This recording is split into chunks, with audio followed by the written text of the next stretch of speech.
Palma, il modo di direttrice di questo museo che si onora sempre di ospitare le attività dell'Associazione Amici del Romanico, di cui comunque faccio parte già, insomma, dall'origine.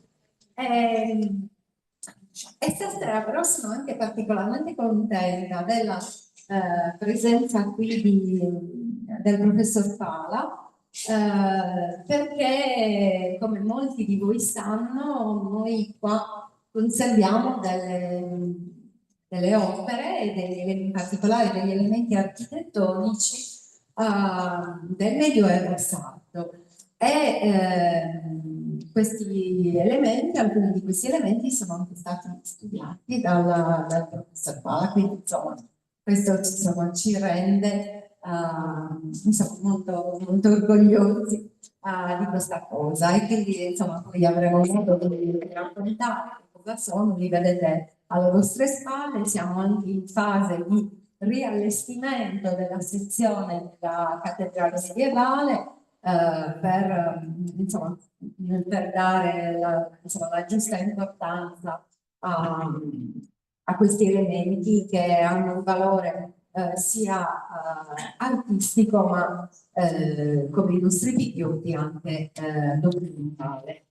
Io ringrazio, passo la parola alla Presidente dell'associazione, Giuseppina Ambiscia. Prego. Buonasera a tutti, io sono di Corsa, mi accodo ai ringraziamenti e ai saluti al professor Pala per aver partecipato, per aver dato la disponibilità oggi, un sabato sera un po' alternativo, a parlare con noi di giudicati di Medioevo in Sardegna. Un mese fa abbiamo concluso il ciclo di conferenze sugli uomini protagonisti del Medioevo in Sardegna, quindi conosciamo, ormai siamo di casa in questa location, per la quale ringrazio Silvia Oco, che oltre a essere la direttrice di questo museo è anche componente storico del direttivo dell'Associazione Amici del Romanico. Oggi di solito io introduco dicendo ci focalizzeremo su un argomento in particolare del periodo passato, invece ci parliamo di giudicati. Con questo libro dell'Ilisso, che è una somma di quanto è stato scritto sui giudicati sardi, sulla storia del Medioevo in Sardegna. Questo è il secondo appuntamento per la presentazione di questo libro, perché abbiamo deciso insieme alla casa editrice Isso di presentarlo nelle 4 capitali giudicali. Il mese scorso, no, 2 mesi fa ormai, il 1° febbraio, siamo stati ospiti della Basilica di San Saturnino a Cagliari, come capitale del giudicato di Cagliari, e come seconda tappa Oristano per il giudicato di Arborea, che anche, magari lo vedremo dopo, il più longevo, chiude la parabola della storia giudicale sarda. Io lascerei la parola al professor Pala, che ci dà magari una visione da lettore. Io non mi ripeterò, avessi scritto questo libro quando ho preparato avrei avuto un lavoro leggermente più facile, anche solo per recuperare le fonti da cui studiare. Buona serata a tutti, buon ascolto, poi magari ci saranno domande, le farete alla fine dell'intervento del professor Pala. Buonasera a tutti, io sono onorato stasera di presentare il libro Il tempo di giudicati, la Sardegna medievale dal X al XV secolo. Non sono uno degli autori, me ne dispiace moltissimo perché comunque veramente già lo capirete dalle mie parole. Ho fatto una relazione delle proprie con grande piacere e grande interesse, entrando per dettaglio su alcuni aspetti e spiegando perché lo spiegherò. A mio avviso è un libro che tutti, non solo gli studiosi, ma anche i cittadini dovrebbero avere personale. Quindi leggerò per essere preciso e puntuale. Ho scelto di utilizzare delle immagini che sono presenti nel libro, esclusivamente le immagini presenti nel libro, perché si tratta della presentazione, dal istituto di parole, di un importante volume e ritengo che essere puntuale e precisi sia necessario. Ha detto la padrona di casa, l'architetto Silvia Occo, padrona appunto di casa e direttrice di questo museo diocesano, che ci sono delle opere che io ho studiato, ovviamente prima di me, il mio maestro di studio sono questi meravigliosi luteri che vi trovate alle spalle, che ora vedo una straordinaria illuminazione, luce radente, che consentono di apprezzarne tutte le qualità. Quindi avete pazienza per ascoltare questa mia relazione scritta e puntuale. Spero di non annoiarvi troppo. Desidero quindi partire con i ringraziamenti appunto a Silvia, padrona di casa, ma anche per la calorosa ospitalità. Ma sono anche grato all'Associazione Amici del Romanico nella figura della Presidente Giuseppina De Livio per l'organizzazione di questa serata dedicata al ponderoso volume. Ora cercando di non darvi vi darò un po' di numeri per capire il peso di questo studio, anche dal punto di vista fisico. I caratteri intrinseci li vedremo nel dettaglio.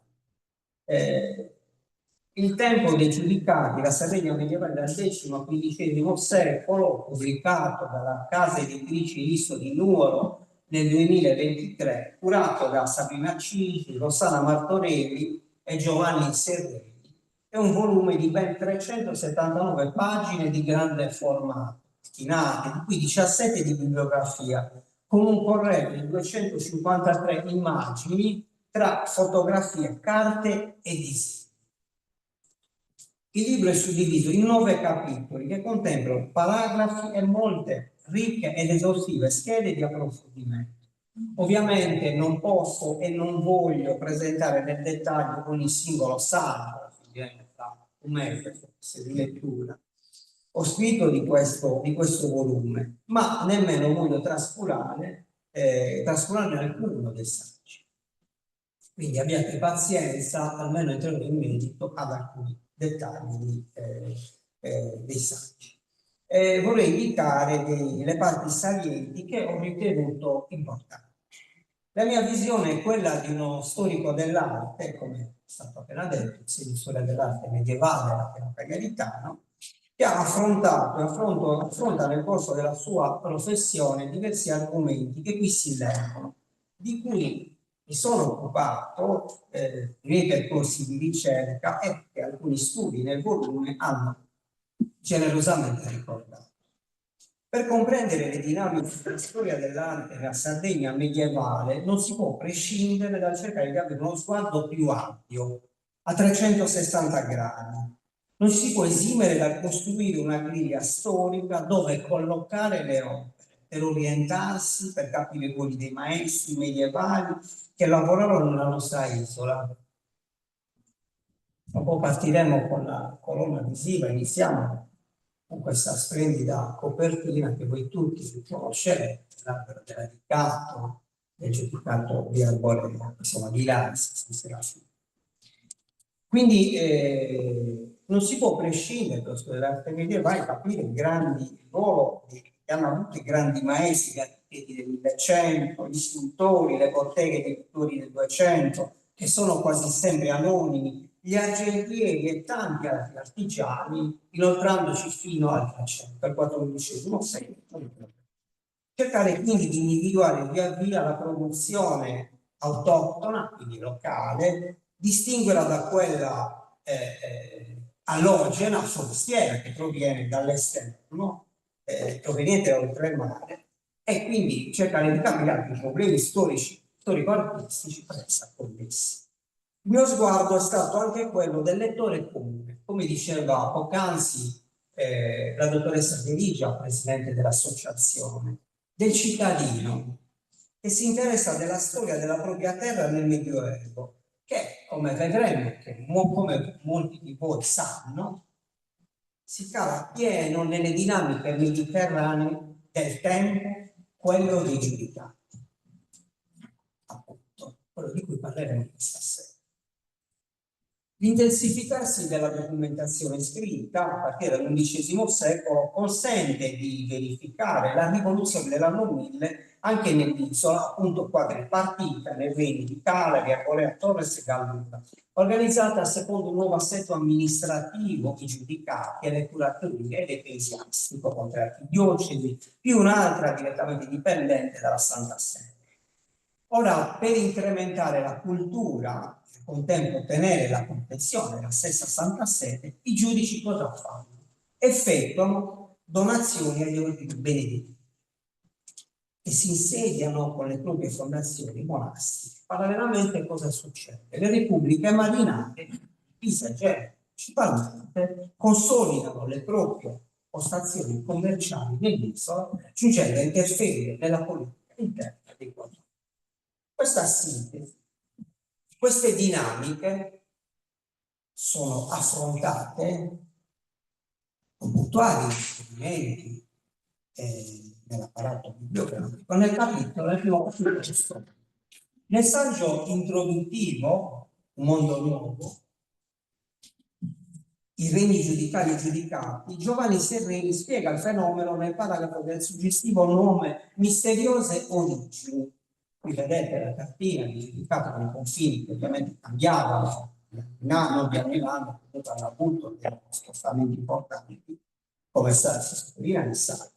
Serreri da subito affronta problematiche legate a questo tema, talvolta fuorvianti, giudicati, partendo giustamente da un quadro storico del contesto geopolitico e grandi poteri dell'Europa e del Mediterraneo internazionale. Un quadro storico che causa l'interruzione dei rapporti con l'isola di Costantinopoli, e cito Serreri, un periodo di forzata autonomia delle classi dirigenti della Sardegna bizantina, successivamente in un momento imprecisato, ma collocabile nella seconda metà del X secolo, si manifesta una vera e propria acquisizione di sovranità degli arconti di Sardegna. Attestati nelle epigrafi, cosiddette epigrafi esposte, epigrafi medielleniche, che gli studiosi ben conoscono, di cui potrebbe essere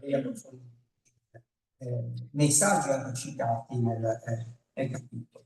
Lo studio di Serreri non risolve in maniera superficiale, ma delinea un quadro che consente al lettore di capire quali possano essere state le dinamiche di formazione dei giudicanti e della piena consapevolezza degli stessi giudici di regnare pur senza essere investiti da nessuna autorità, per grazia di Dio, come si evince dai documenti emanati dalle scrivanie giudicali, per volontate del Dominum Deum, o Deo Coronatus e via dicendo, come riporta appunto Serreri nel testo. Questo capitolo spiega come erano strutturati i 4 giudicati isolani, quello di Calabria, quello del Meridione, quello di Torres, quello di Gallura e il giudicato di Arborea, che sarà più longevo, e spiega come si sarebbero distaccati dal contatto di Sardegna. Il giudicato di Arborea, di cui oggi ci troviamo, quella che era la capitale,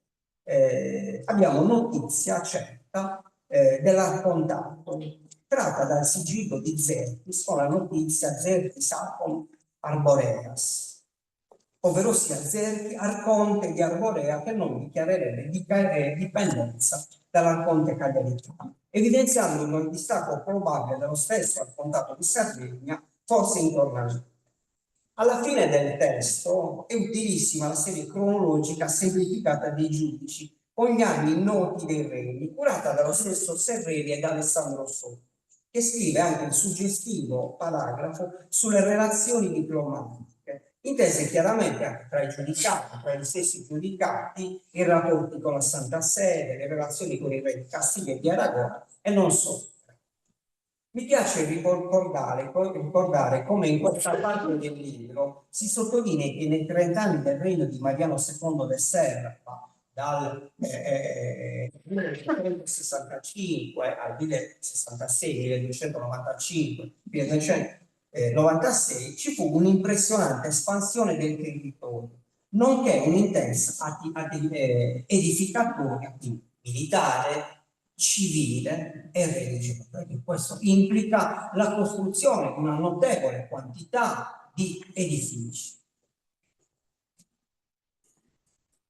Si chiude il capitolo con lo scritto di Luciano Gallinari, La Sardegna giudicata è una storiografia problematica, suddiviso in paragrafi che mettono in luce e riassumono i temi storiografici sportanti della Sardegna giudicale, come quello dei falsi, della perdita anche di credibilità di alcuni studiosi isolani ottocenteschi, che ad esempio avevano sostenuto l'originalità delle carte di Arborea, ovvero, sappiamo bene, essere i falsi di Arborea. Questi sono nomi che a voi non sono comuni, questioni che ormai sono ampiamente entrate in lettere. Merita senz'altro un'attenta lettura del capitolo sul territorio di insediamenti, aperto dal paragrafo di Marco Milanese, un territorio senza città, l'insediamento sparso, che già dal titolo ci fa capire che si parla di forme e distribuzione degli insediamenti isolani, che benché conservativi per la condizione di insularità non sono più percepibili, soprattutto nelle aree oggi ad alta densità abitativa, come si può ben capire. Milanese, col suo lavoro di archeologo, questo libro è un libro a più voci, archeologi, storici dell'arte, studiosi dell'archeologia, e come vedremo altri studiosi che hanno dato il loro contributo alla realizzazione di questo bel libro. Il lavoro di Milanese, devo dire che affronta con semplicità difficili argomenti di studio, portando a conoscenza del lettore le metodologie applicate per ricostruire insediamenti rurali e paesaggi dell'età giudicale. È molto bello il suo approfondimento dal punto di vista sul villaggio medievale di Gelido, oggi il comune di Sorso, vicino a Sassari. Dopo diverse campagne di scavo dirette dallo stesso Milanese, è diventato un progetto pilota e scorrevole la lettura del testo, che racconta ad esempio com'era un'abitazione del 1330, con straordinari dettagli che ci dicono, ad esempio, che il pavimento era in argilla calcarea fine e compatta e che al centro dell'ambiente era presente un palo verticale in castagno o quercia che reggeva l'impianto ligneo del tetto. Sto citando Milanese. Questi straordinari dettagli, ricostruiti filologicamente, ci fanno rivivere e immaginare come potesse essere stata la vita quotidiana del tempo dei giudicati. Così come bambini ricostruiamo gli scenari nella nostra mente, anche grazie a questi bei disegni di Gabriele Pettinau e di Angelique Coltet. In particolare quest'ultimo, vedete la distribuzione di un'abitazione.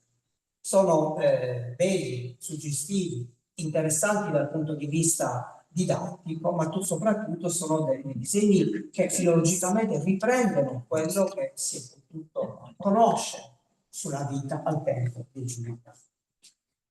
Dalla vita rurale della campagna passiamo alla vita nei centri più grandi con il capitolo sulla nascita della città medievale, scritto da Marco Calino, che con lo sguardo dell'architetto, un'altra professionalità che si interessa di argomenti legati alla cultura giudicale, architetto urbanista, definisce l'aspetto e l'organizzazione delle città sarde in età giudicale. Non vi farò vedere le città di Cagliari, perché sono le immagini di Cagliari, perché sono cagliari. Ma partendo però dal castello Uncastri del Casri, ne delinea le fasi storiche a partire dalla città di Santa Igia, Olimpia, Olicia, Martorelli che ha studiato, approfonditamente questo argomento, che si trovava nell'areale montagna di Santa Gilla, distrutta da una coalizione, come noi sappiamo, filo-pisana nel 1258, e poi lo spostamento del nucleo abitativo nella zona che oggi corrisponde al quartiere medievale di Castello a Cagli. Un approfondimento viene fatto sempre dallo stesso Cadino alla città di Villa di Iglesias, come ben sapete, dal 1512, esito dell'affermazione appunto pisana del giudicato di Cagliari, di cui qui vedete alcune immagini, e ripeto, la mia scelta è quella di utilizzare solo ed esclusivamente le immagini presenti nei libri. Troverete molto migliori, insomma, è carta patinata di grande qualità. Vediamo le mura e le torri medievali della cinta muraria ancora in piedi. E poi la volta della città del giudicato di Torre Gallura e poi ancora. Di quest'ultimo è imprescindibile la menzione della sua capitale, dove si dice Oristano, alla quale lo studioso già aveva dedicato importanti lavori, ormai entrati in letteratura, che descrivono la forma urbana sulla quale si soffermerà l'approfondimento storico di Maria Grazia Mille nelle pagine successive. Vediamo subito questo disegno meraviglioso su 2 pagine, questa ricostruzione, e ci consente di immaginare la città nel 300. Nata quando nella seconda metà dell'undicesimo secolo il giudice, l'arcivescovo del giudicato di Arborea, cito la Mele, pagina 56, puntualmente, si stanziarono al di fuori dell'antico insediamento altomedievale di Arista. Così si vedono le mura difensive che dobbiamo a Mariano II de Bassera, che nel 1266-1297, sovrastate da alte torri che possiamo vedere. Ma non solo, qui vediamo, possiamo individuare chi conosce Oristano, conosce la geografia di Oristano, di San Francesco, il chiostro, il convento, gli orti, la stessa cattedrale che è adiacente al museo diocesano. Ecco, ma le altre torri sono parte dello studio interessante. Quella di San Cristoforo, che voi ben conoscete, questa è una foto del 1913-1914 di Alinari, riprodotta nel libro in maniera molto efficace, e si innalza, i oristanesi sanno molto bene, che si innalzava a ridosso della Porta Portis. È molto interessante dal punto di vista il passaggio dove Maria Grazia Mele racconta come nella fervente, vedete come da storico dell'arte sono interessato alla parte costruttiva, edificatoria, che nascono i monumenti, quando si parla anche di maestri. Quindi la fervente attività edificatoria del 300 Oristano, dove si costruisce in questo momento nel 300 il transetto della cattedrale, dove troviamo sepolto il giurista Filippo Mameli, ricordato nella lapide ancora murata. Peraltro ricordava Silvia, che io ho studiato sicuramente, ma vengo spesso con i miei studenti, e ringrazio ancora per la calorosa ospitalità. Quindi veniamo spesso al Museo del Cesano, ma visitiamo anche la cattedrale. E non solo, l'edificazione anche della cappella di San Bartolomeo, vicinissima alla cattedrale, è destinata a ospitare le spoglie dei giustizi alborensi, problema ancora aperto. Non si può non menzionare l'attività edificativa di Pietro, primogenito di Ugone II de Basserra, a cui si deve a cui si deve la costruzione del complesso monastico di Santa Chiara, concluso da Mariano IV, che è uno straordinario luogo caro agli oristanesi, dove continua a dedicare le mie ricerche di storico dell'arte. Proseguiamo, perché ogni argomento, ogni capitolo meriterebbe una conferenza lunga e argomentare su diverse problematiche, molte delle quali risolte peraltro da degli studiosi che sono che hanno costruito questo. Daniela Rovina scrive della città di Sassari, che nasce come villa nel giudicato di Torres tra la fine del 1100 e gli inizi del secolo successivo e si costituisce come un agglomerato di villaggi. Poi chi terrà tra le mani il libro avrà un repertorio di informazioni straordinarie su tutto il territorio isolano. Sono suggestive le fotografie ottocentesche, non è stata una scelta molto, molto efficace, molto buona quella di seguire le fotografie delle sere, questa che vedete, riportano la memoria di una città che non esiste più, qui è la scomparsa Porta di Sant'Antonio. L'approfondimento, vediamo, Cagliari, torniamo a Cagliari di Claudio Nono, il dottor Nono, che è il collega, poi abbiamo condiviso gli studi, e restituisce un puntualissimo quadro della città che sorse all'inizio del Novecento.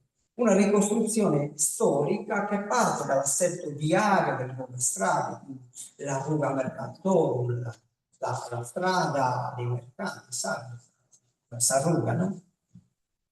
Odierna via La Marmora, la Ruga Marinarorum, la via dei marinai, la colazione, oggi via Caneves, la Platea Communis, dove stava il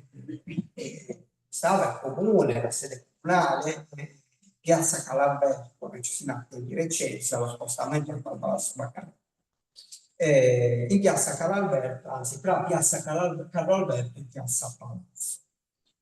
E arriva fino alla fase trecentesca, cioè quando la rocca di Castel del Cappe, si arrese alle truppe dell'infante Alfonso insediate nella cittadina, nella vicina cittadella, scusate, non cittadina, di Bonaria, Castrum de Bonaria. Di analogo spessore sono gli approfondimenti di Franco Campo su Castel Genovese. Questo è un dettaglio della torre di San Pancrazio, il passaggio della torre di San Pancrazio, ancora un'immagine, vedete su 2 pagine, io ho scelto, potevano anche nel mio archivio fotografico, avevo delle immagini di Castel Sangro, non belle come questa, però ho scelto di utilizzare proprio le immagini del libro. Quindi il salto su Castel Genovese, oggi Castel Sangro, che nel 1282 era proprietario di Brancaleone Doria. Ricordate che era marito, si era sposato di Eleonora Bergoglio, sulla quale ritorneremo. Si deve proprio alla famiglia Doria il successo del castello stesso, poiché localmente si autoproclama come nuova guida politica sulle popolazioni residenti e che manifestano la loro supremazia attraverso il controllo e la pianificazione di ogni attività nei borghi contigui ai castelli. Successivamente c'è un altro approfondimento, ci sono una serie di approfondimenti che seguono il passaggio dell'inizio capitolo, che è sempre di Marco Milanesi Suarghello, che prende le mosse per l'archeologo dei risultati di 15 anni di scavo dal 97 al 2011, scavo in città, che ne evidenziano la fondazione del 200. L'insediamento fortificato, affacciato sul mare, fu colonizzato nel 1354 e passò in mano aragonese, che cacciò gli abitanti non iberici, sardi, liguri, gensiliani. Milanese si sofferma sulle famiglie ebraiche che colonizzarono la città. La Fidaria era situata vicino al porto, dando uno spaccato della città medievale, ma anche post-medievale. Sui castellieri giudicali e l'incastellamento signorile intraprende un santo, Giovanni Segreti, che restituisce un emozionante quadro del sistema fortificato giudicale. Questa alberga, scusate, non l'ho fatta passare. Ecco qui una delle tante efficaci e utilissime cartine, anche diceva la dottoressa De Lica, da studentessa quando preparava la tesi di laurea, è stato molto utile avere un volume come questo. E effettivamente è uno strumento molto utile per gli studenti ma non solo, anche per gli studiosi, perché hanno un richiamo bibliografico puntuale sui più recenti studi. E queste cartine sono davvero, che in realtà sono, io ne faccio vedere solo alcune, sono diverse e sono molto, molto, molto utili ed efficaci. Severi costruisce un quadro del sistema fortificato giudicale e di quello signorile, aprendo la strada agli approfondimenti dello storico Alessandro Soddo, che si occupa del castello di Corceo, di Franco Campus, che esamina il palazzo di Arda, si tratterà anche della cappella palatina di Arda, Santa Maria del Regno, che è centro politico amministrativo del giudicato di Torres, come riporta anche una fonte importante, cioè che anche il Libellus Iudicum Turritanum. Quindi è un argomento importante. E viene edificato con raffinate tecniche costruttive. Lo stesso Campus scrive del castello di Posada, centro importante già dell'undicesimo secolo, dove il giudice Torquitorio di Gallura favorisce l'insediamento monastico dei benedettini, provenienti da San Vittore di Marsile in Francia. È uno scenario che già capiamo, internazionale, questo, no? Mediterraneo, multiculturale. È quello che si legge nei documenti, ma nelle stesse fonti materiali, come ben sappiamo e come ben riscopriamo da questo libro. Del castello di Monreale racconta il testo di Francesca Carrara. Questo era un castello che già esisteva nel 1297, e questo ce lo dice un'epigrafe che documenta, maestro, il Magister Mursirus. Abbiamo una serie di fonti che ci raccontano i nomi delle persone che effettivamente lavoravano in questi cantieri, che avevano chiaramente un ruolo importante, altrimenti non sarebbero stati riportati in un documento epigrafico integrale. Serrelli scrive anche del castello di San Luri, una fortificazione che fu assediata nel 1391 da Brancaleone Doria, già citato Marito di Eleonora d'Arborea, tanto da prendere il nome di, come pensavo, ben sa che studia le cose medievali sacre, di Castello di Porto, anche se in realtà non abbiamo nessun supporto documentario per poter sostenere che la sovrana vi soggiornò effettivamente. Abbiamo però la testimonianza della domenica del 30 giugno del 1309, quando le truppe arboresi furono sconfitte dagli aragonesi che conquistarono il borgo. Mi sono piaciuti, ho apprezzato molto questi approfondimenti, come quello di Alessandro Soddo sulla pace del 1388, che parte, vedete, la necessità dello storico dell'arte di avere degli archivi storici, di costruire una griglia storica. La pace del 1388 che parte proprio dal conflitto catalano-aragonese, aragonese-arborense, scusate, e si conclude con la stipula della pace, di tutti i dettagli, riporta con puntualità Alessandro. Di analogo interesse è quello sulle vie di comunicazione, le strade, i ponti, sempre dello stesso campus, concluso ancora una volta con una bella cartina che qui dovrei aver riportato. Sono veramente molto efficaci che restituisce la trama dei confini del giudicato, delle curatorie, segnalando però anche i principali centri, castelli, palazzi e le città fortificate. Qui abbiamo un aggiornamento anche dal punto di vista di queste carte. Effettivamente noi attingevamo da altri materiali ben più dati. Il capitolo, e ora arriviamo su argomenti ancora che stanno più sulle corde, per quanto questi completino appieno il lavoro dello studio dell'arte siano necessari. Il capitolo appunto sulla produzione, sull'economia si apre col saggio di campo sulle attività produttive, che è un'operazione literatamente complessa, soprattutto se applicata all'agricoltura e all'allevamento in epoca giudicale. Personalmente erano argomenti di cui mi ero occupato in maniera marginale, questa c'è proprio marginale a livello di formazione di studio, e questa è stata un'occasione interessante. Infatti è stato un saggio che ha attirato alla mia attenzione nei vari passaggi, come quando si menziona nel condario di San Pietro di Silfino, maestro de fabbrica ed Elina, prima del 1065, siamo alla metà del XI secolo, uno fabbricatore, cioè uno che lavorava alla legna, così che si dice che i vari monasteri si contendevano gli artigiani specializzati, un po' come accade nella contemporaneità. Si apre qui una prospettiva più ampia, quella locale, giustamente, il testo di Toglienti, di Sergio Toglienti, sulla globalizzazione mediterranea e l'influenza pisano-genovese, che sottolinea la rivoluzione commerciale presente nell'isola, soprattutto per tramite delle elite mercantili pisane e genovesi. Questo è un passaggio molto importante tra XII e XIV secolo. Guardate ad esempio questa carta, ce ne sono altre carte molto interessanti, ne ho scelto solo una, dei traffici e delle rotte del Mediterraneo, che evidenzia la centralità della Sardegna a quei tempi. La navigazione dall'isola e per l'isola era importante, come è facile comprendere, è necessaria. Rotte, porti, approdi della Sardegna nelle fonti geografiche e cartonautiche tra XII e XIV di Sebastiano Annoppo consente appunto di apprezzare anche la storia nautica, e qui l'indice è straordinario, tutto il mio apprezzamento ai curatori che hanno formulato una coerente distribuzione degli indici.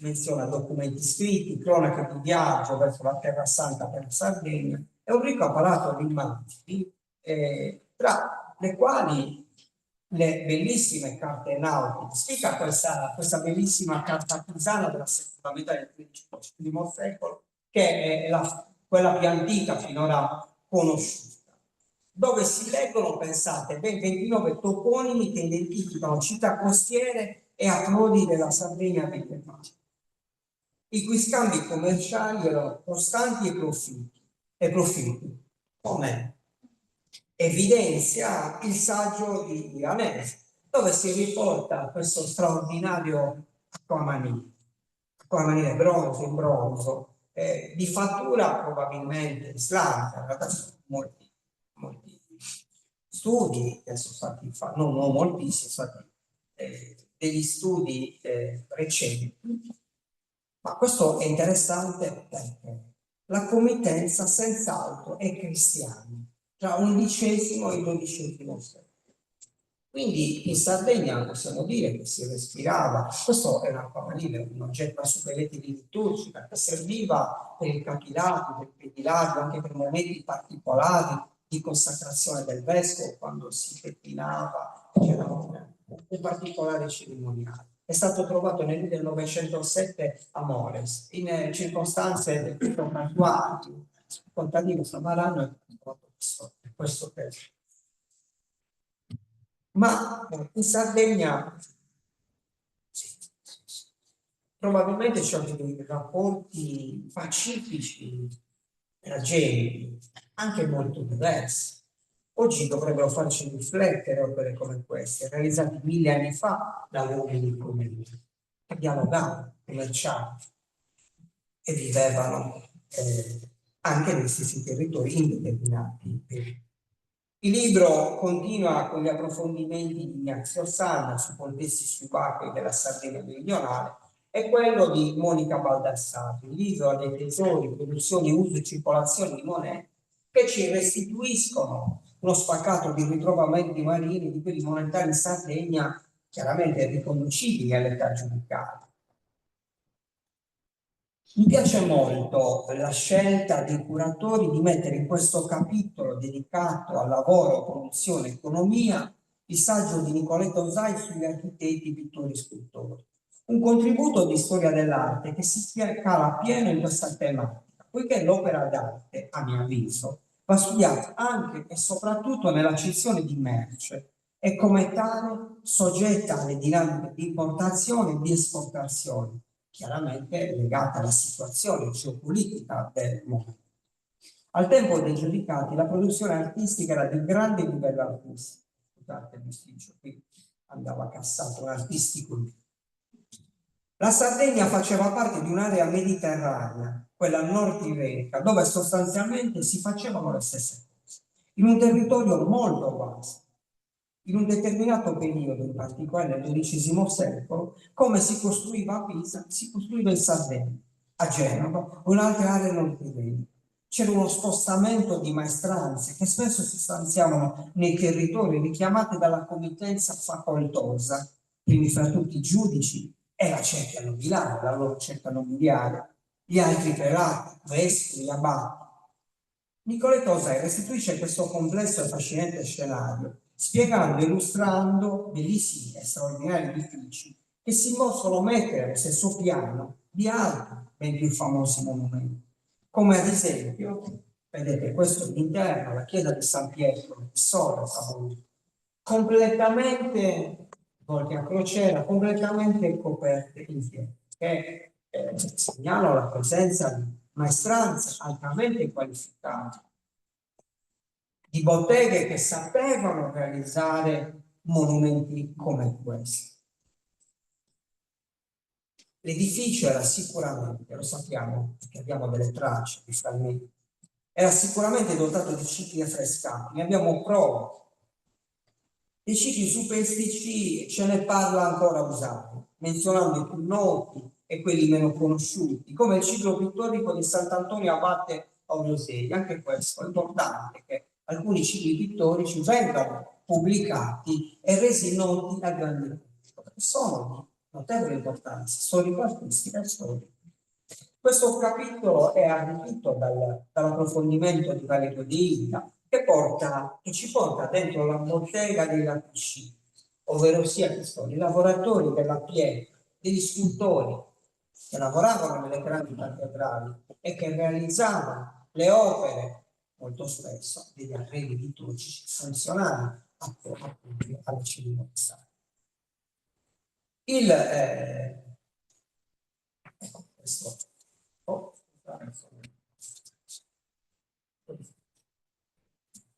Questo è un'immagine, voi vi riconoscerete, si trova da queste parti, è l'architrave, il portale che sormonta il portale d'ingresso a Basilica di Santa Giuseppe. Il successivo capitolo, la parte finale del libro, è meravigliosa come il resto, però sono argomenti che meno vengono trattati dal pubblico più ampio, non più vasto. Società e potere, si apre col saggio di Alessandro Sordi, che illustra gli aspetti della società sarda e delle istituzioni dall'XI al XII secolo, ma si spinge fino a quello successivo, fino al XIV. L'approfondimento poi di Alberto Virtis, che avete visto, che sono andato un po' troppo avanti, il principe Mariano, il politico di Ottavio, ne sottolinea l'importanza dell'opera pittorica, realizzata, lo sappiamo, tra il 1339 e il 1344, è il risultato di un'altissima committenza, dove vi era presente Tullio Mariano, ancora Donicello, ai piedi della Vergine. Non ci possiamo purtroppo soffermare su tutti questi argomenti meravigliosi. Seguono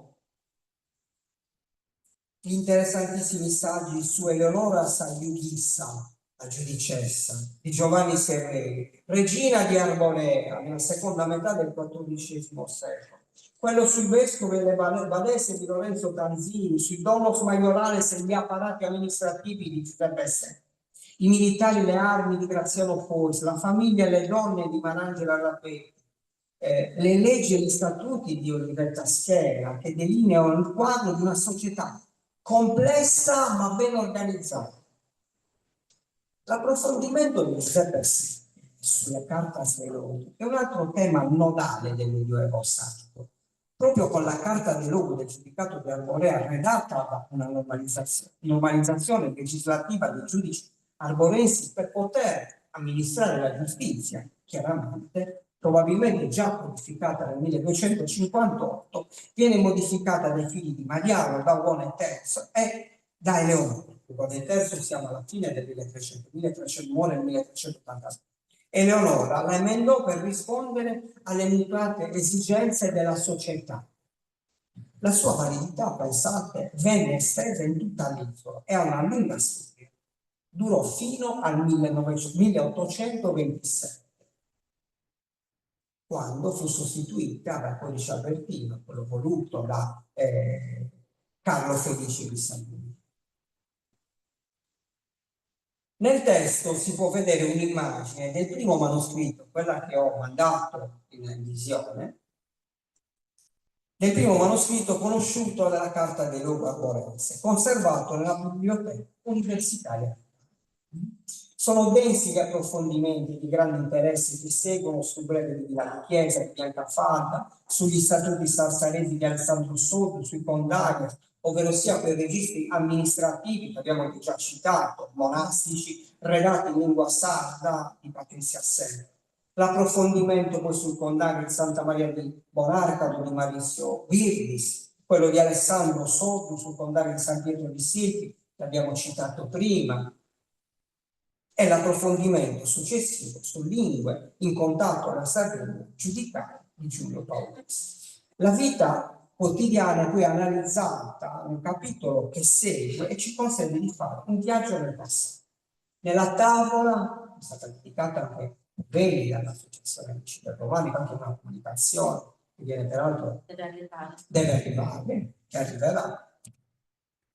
Nel lavoro gli usi costumi degli usi del tempo giudicato. Ecco che arriviamo al capitolo che non andiamo a finire. Abbiamo fatto veramente un percorso di tante pagine, è stata difficile la scelta. Il capitolo conclusivo sulla vita religiosa è aperto dal saggio di Rossana Martini, Cattedrali, monasteri e santuari, che restituisce l'assetto ecclesiastico dopo la sua riorganizzazione del XI secolo. Si prendono così in esame cattedrali, come quella di Santa Maria d'Erestano, che viene citata nel 1131, e viene menzionato ciò che rimane della prima fabbrica, come questi straordinari pluti con leoni che trattengono i vitelli che vedete qui, ma che avete lì alle vostre spalle. Oppure la scena in basso, la scena in alto, Daniele nella fossa dei leoni. Oggi fatti qui musei realizzati nel Museo Diocesano Arborense. Vengono pure citati dalla professoressa Martorelli con richiamo al saggio di Nicoletta Osari dei manufatti che un tempo stavano sulla porta della cattedrale, ovvero sia altre opere che stanno per il museo, che sono i pluti, i picchiotti bronzei oggi museizzati. Un'opera straordinaria, molto, molto rara, non se ne conservano nello scenario italiano molti manufatti come questo. Il saggio di Martorelli è denso di informazioni anche sui centri monastici e sugli ordini religiosi che si insediano nell'isola al tempo dei giudicati, arricchito da cartine e disegni come questo, bellissimo, che ci fa calare dentro il monastero Camaldorese, la chiesa di San Nicola di Turris. Siamo nel nord della Sardegna. Gli approfondimenti successivi consentono al lettore di capire meglio la Basilica di Santa Giusta, qui vicino, abbiamo già visto l'architrave, sede diocesana almeno dal 1119 con il testo di Valeria Carta, a cui si aggiunge quello di Nicoletta Osari sulla cattedrale di San Gavino di Porto Torres, unica chiesa ad absidi contrapposte presente in Sardegna, forse anche la più grande di dimensioni.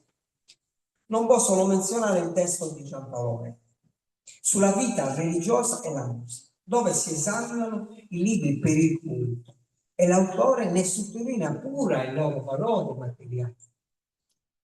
Pensiamo solo ai codici liturgici arborensi in cui scrive lo stesso Mero. Guardate che meraviglia, ce l'abbiamo qui a pochi metri. Possiamo vederli perché stiamo lì all'esterno. Però... Oggi non li possiamo vedere, ma li possiamo vedere nei libri. Sì.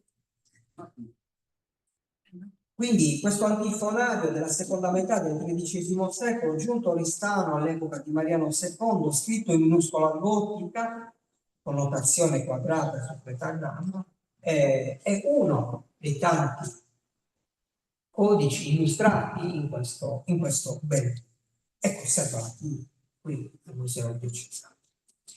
Il libro volge alla conclusione con i testi sui pellegrinaggi nel Medioevo di Simonetta Sizzi e quello sulla morte e il riposo eterno di Franco Campo, che scrive anche un paragrafo che pone una domanda lecita di lei. Dove sono finite le tombe dei giudici? Le tombe dei giudici. Lascio ovviamente al lettore il piacere di trovare la risposta nel saggio di Campo. Il testo si chiude, come è naturale che sia, col capitolo sulla fine del Medioevo, introdotto da 100 anni di guerre, carestie, la nascita del regno di Sardegna, e concluso dal saggio di Sabrina Scicchi su Castel de Bonaire, quindi su Bonaire. Ormai si aprirà una nuova epoca per la Sardegna medievale. Direi che il tempo, il volume, il tempo dei giudicati è destinato senz'altro a un pubblico vastissimo e appassionati della cultura sarda, non solo che si appassioneranno leggendo questo libro, ma anche agli specialisti per le preziose e puntuali informazioni che riportano importanti fatti del Medioevo giudicale e ci invitano a porci delle domande. Quindi esprimo un grande apprezzamento per i curatori aver portato a termine questo straordinario e difficile progetto editoriale. Questo libro che dovrebbe trovare spazio in ogni libreria delle famiglie sarde. Grazie.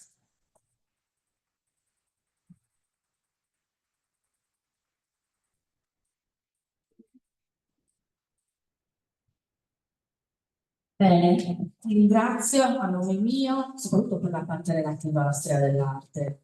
Ci trovo a nome dell'associazione e a nome di tutto il pubblico presente. Come avete visto, l'excursus del professor Pala, che ha toccato diciamo in punti più importanti del libro, in vari aspetti della storia giudicale della Sardegna, dalla politica all'economia, all'edilizia, alla cucina, ci mostra come fossero secoli e fosse una società molto articolata, molto vivace e, come ripeto sempre, ben inserita nel contesto mediterraneo.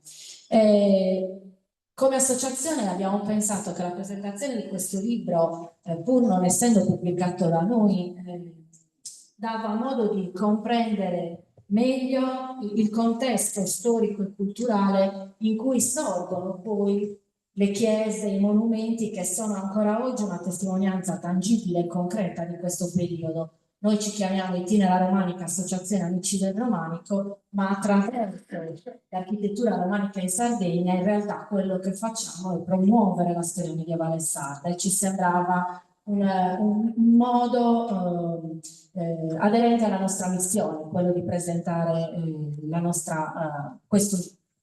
Un altro aspetto che per me è un argomento che mi affascina sempre è la questione di come dopo 200 anni dalle carte d'Arborea, dei falsi d'Arborea, ancora oggi ci ritroviamo a parlare di storia medievale sarda con sicuramente con una scientificità, con un approccio storico e scientifico diverso rispetto a quello dei falsi, però secondo me denota la volontà in qualche modo di noi sardi di riappropriarci di una parte importante della nostra storia, che forse per lungo tempo è stata appannaggio di altri ed è stata raccontata da altri.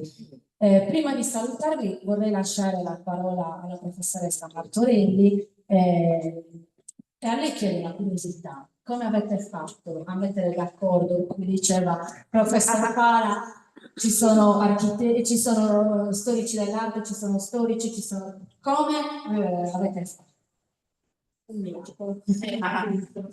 Buonasera a tutti, io intervengo naturalmente adesso a nome anche dei due colleghi curatori del volume, cioè Sabrina Gigli e Giovanni Serrelli, che per motivi personali non sono potuti venire questa sera.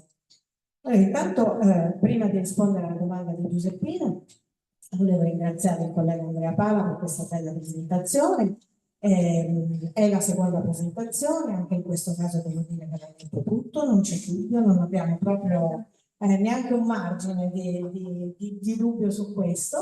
Ed è interessante per chi era a Cagliari 2 mesi fa, forse l'ha notato, non so se avete avuto la stessa impressione, 2 presentatori, 2 approcci diversi e 2 modi di leggere il testo diverso con diverse annotazioni.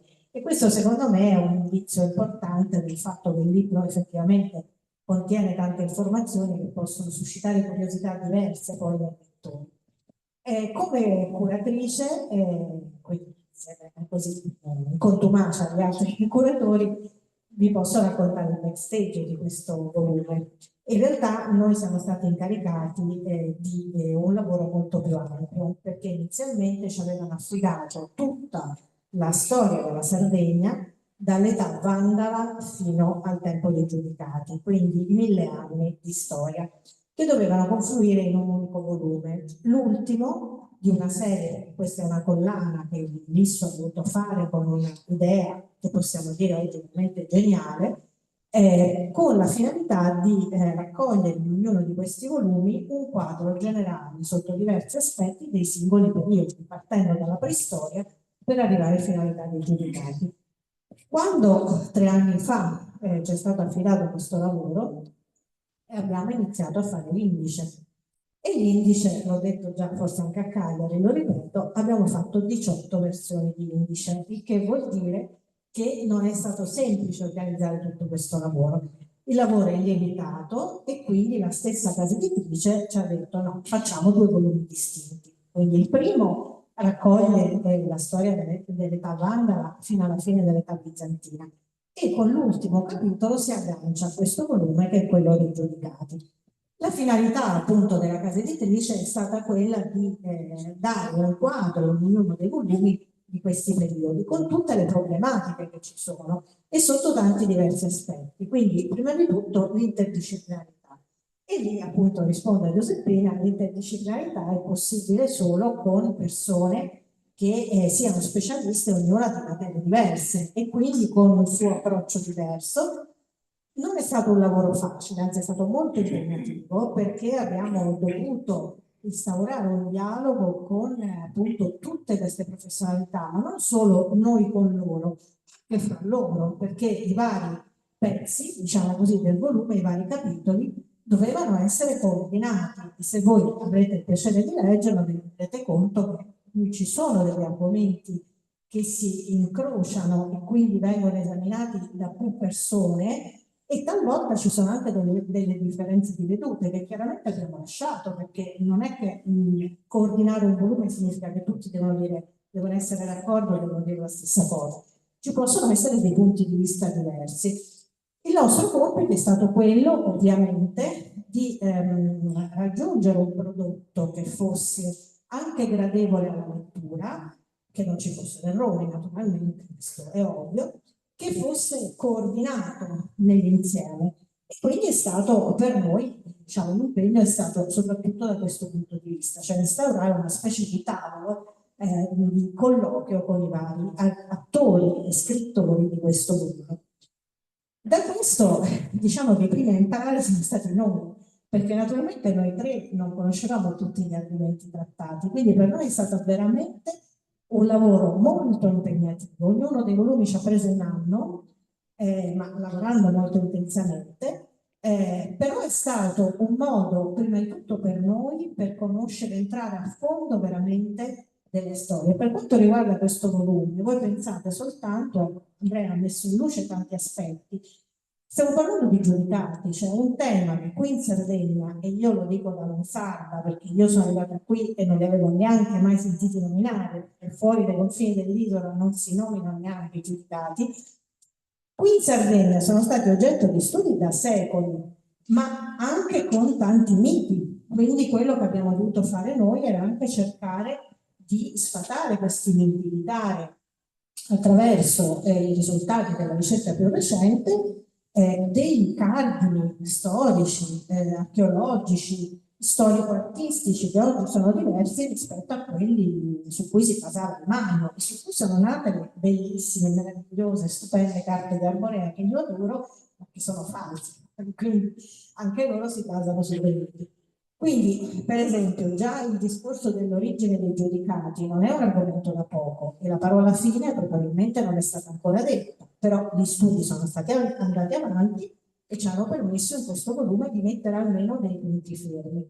E poi l'ultimo aspetto che volevo dire è sottolineare che, come già ha detto Andrea, cioè il volume si chiude con una serie di argomenti che sono meno comuni rispetto a quelli che vengono di solito trattati, cioè la cosiddetta vita quotidiana.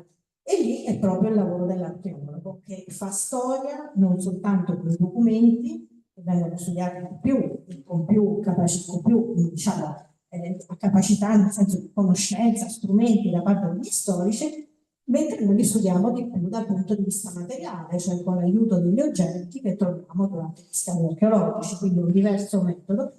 E con questo abbiamo cercato di dare una panoramica generale di questo volume. Che cosa possiamo dire alla fine? Che proprio per questo ci siamo resi conto che bisognerebbe scrivere un altro, perché ci sono tanti aspetti che sono rimasti in sospeso, perché come sempre quando si comincia, si approfondisce qualcosa, ci si rende conto di tante altre cose che andrebbero approfondite. Quindi io chiudo ringraziando sicuramente intanto l'Associazione Amici del Romanico che ha proposto di fare queste 4 presentazioni. Io faccio parte dell'associazione ma non l'ho proposto io, quindi ringrazio Giuseppina e gli altri amici che fanno parte dell'associazione. Ringrazio Andrea per questa bella presentazione, tutti presenti naturalmente, spingendoli a leggere il volume. Grazie.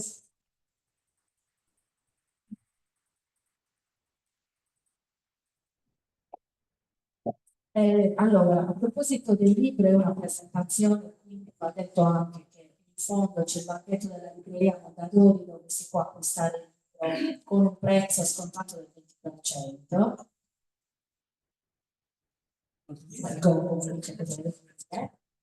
Un'altra informazione che riguarda prettamente l'associazione Amici del Romanico, ma non solo, a giugno partiremo come ogni anno per un viaggio oltre i confini isolani, saremo nell'Alto Lazio Tusca e ci sono ancora alcuni posti disponibili, quindi chi fosse interessato può chiedere informazioni alla direttrice del museo che per conto dell'associazione si sta occupando di questo aspetto.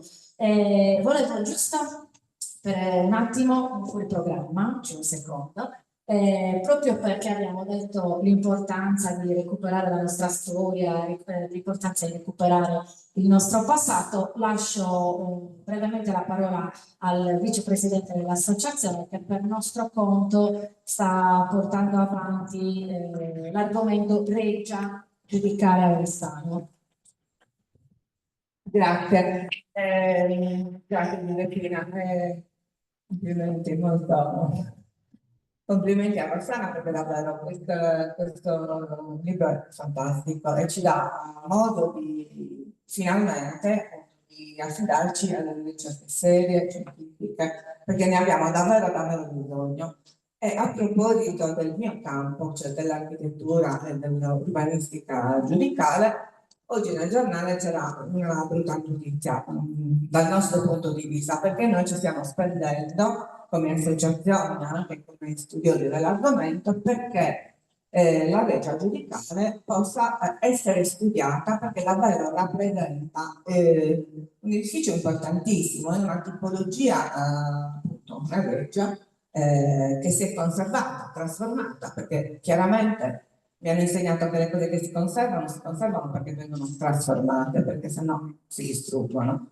Il mio professore ci mostrava, il mio professore di restauro ci mostrava sempre questi esempi. Guardate la torre delle Milizie, perché si è conservata? Guardate i mercati traianei, guardate il teatro di Marcello. Sono architetture che nel tempo trasformate sono arrivate fino a noi, però ci possono raccontare moltissime informazioni, basta saperle cercare naturalmente. E quindi noi speravamo che finalmente si potesse affrontare lo studio di questo edificio, perché può raccontare moltissimo di questo nostro passato e lo può raccontare poi appunto in maniera scientifica. Possiamo evitare di fare ipotesi suggestive, perché Alla fine ci dobbiamo affidare a queste, a qualche immagine fotografica, a qualche planimetria. Avremmo avuto la possibilità di studiare l'edificio, perché davvero ci sono tante storie a disposizione. Però l'edificio per la nostra storia, non solo di Stanella, per la storia della Sardegna, è un unicum.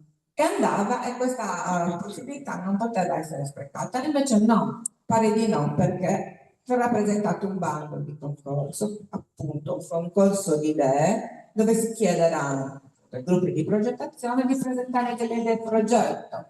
Come si fa a fare un serio progetto senza conoscere prima l'edificio? Ci avremmo voluto serietà in questo senso. Invece non lo so. Così? Sì, sta. Una situazione questa. Speriamo che venga. No, perché se si farà cosa? No, certo. No, speriamo. Non lo so. Arrivederci.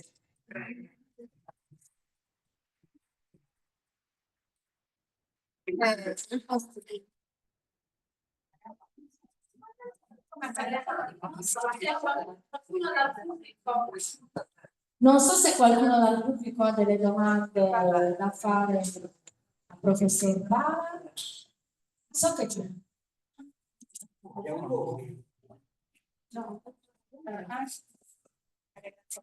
Non so se vuole partecipare o dire la sua, ma coinvolgiamo. Maria Grazia Melo, come autrice, vuoi dire qualcosa? No, semplicemente raccontare di ora che la realtà è una qualità che tutto va di prima ultima deve stare senza Sì, l'ha detto. Grazie per l'intervento, io che possiamo concludere qua. Se c'è qualcuno che è interessato a tesserarsi all'associazione, deve chiedere a Giulio che ha alzato la mano. Vi ringrazio per la partecipazione, ringrazio ancora il professor Bala. Chi deve partecipare domani alla prima escursione primaverile dell'associazione sa già tutto, appuntamenti. Dal prossimo appuntamento con la presentazione del volume Elisso ci trasferiamo a nord. Sarà il 16 maggio ad Agara, giudicato Torres. Grazie a tutti e buona serata.